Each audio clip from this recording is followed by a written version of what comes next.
Temos grande prazer em apresentar aos estudantes e investigadores da doutrina secreta esta pequena obra baseada nos preceitos herméticos do mundo antigo. Existem poucos escritos sobre este assunto, apesar das inúmeras referências feitas pelos ocultistas aos preceitos que expomos, de modo que por isso esperamos que os investigadores dos arcanos da verdade saberão dar bom acolhimento ao livro que agora aparece.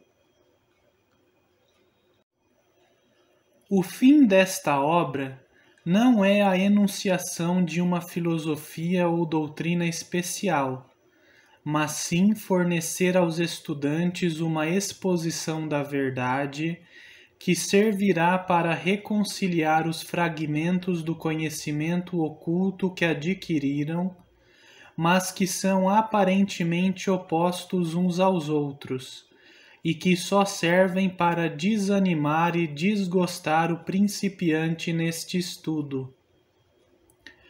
O nosso intento não é construir um novo templo de conhecimento, mas sim colocar nas mãos do estudante uma chave mestra com que possa abrir todas as portas internas que conduzem ao templo do mistério cujos portais já entrou.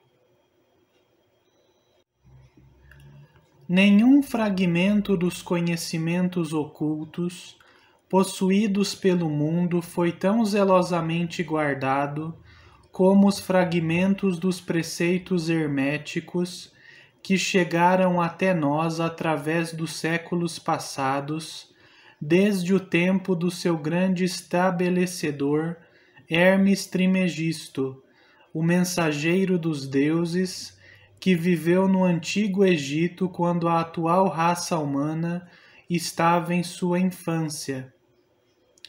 Contemporâneo de Abraão, e se for verdadeira a lenda, instrutor deste venerável sábio, Hermes foi e é o grande sol central do ocultismo, cujos raios têm iluminado todos os ensinamentos que foram publicados desde o seu tempo.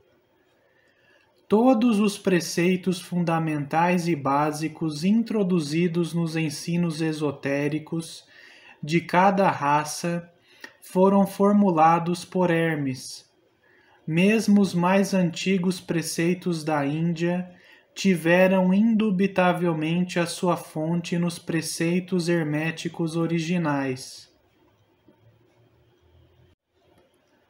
Da terra do Ganges, muitos mestres avançados se dirigiram para o país do Egito para se prostrarem aos pés do mestre. Dele obtiveram a chave mestra que explicava e reconciliava os seus diferentes pontos de vista, e assim a doutrina secreta ficou firmemente estabelecida. De outros países também vieram muitos sábios, que consideravam Hermes como o mestre dos mestres, e a sua influência foi tão grande que, apesar dos numerosos desvios de caminho de centenas de instrutores desses diferentes países, ainda se pode facilmente encontrar uma certa semelhança e correspondência nas muitas e divergentes teorias admitidas e combatidas pelos ocultistas de diferentes países atuais. Os estudantes de religiões comparadas compreenderão facilmente a influência dos preceitos herméticos em qualquer religião merecedora deste nome, quer seja uma religião apenas conhecida atualmente, quer seja uma religião morta, ou uma religião cheia de vida no nosso próprio tempo. Existe sempre uma correspondência entre elas, apesar das aparências contraditórias, e os preceitos herméticos são como que o seu grande conciliador. A obra de Hermes parece ter sido feita com o fim de plantar a grande verdade semente que se desenvolveu e germinou em tantas formas estranhas, mais depressa do que se teria estabelecido uma escola de filosofia que dominasse o pensamento do mundo. Todavia, as verdades originais, ensinadas por ele, foram conservadas intactas na sua pureza original, por um pequeno número de homens que, recusando grande parte de estudantes e discípulos pouco desenvolvidos, seguiram o costume hermético e reservaram as suas verdades para os poucos que estavam preparados para compreendê-las e dirigi-las. Dos lábios aos ouvidos, a verdade tem sido transmitida entre esses poucos. Sempre existiram em cada geração e em vários países da terra alguns iniciados que conservaram viva a sagrada chama dos preceitos herméticos e sempre empregaram as suas lâmpadas para reacender as lâmpadas menores do mundo profano, quando a luz da verdade começava a escurecer e a apagar-se por causa da sua negligência, e os seus pavios ficavam embaraçados com substâncias estranhas. Existiu sempre um punhado de homens para cuidar do altar da verdade, em que mantiveram sempre acesa a lâmpada perpétua da sabedoria. Estes homens dedicaram a sua vida a esse trabalho de amor que o poeta muito bem descreveu nestas linhas. Ó, não deixeis apagar a chama, mantida de século em século, nesta escura caverna, neste templo sagrado, sustentada por puros ministros do amor. Não deixeis apagar esta divina chama. Estes homens nunca procuraram a aprovação popular, nem grande número de prosélitos. São indiferentes a essas coisas, porque sabem quão poucos de cada geração estão preparados para a verdade, ou podem reconhecê-la se ela lhes for apresentada. Reservam a carne para os homens feitos, enquanto outros dão o leite às crianças. Reservam suas pérolas de sabedoria para os poucos que conhecem o seu valor e sabem trazê-las nas suas coroas, em vez de as lançar ao porco vulgar, que enterrá-las-ia na lama e as misturaria com o seu desagradável alimento mental.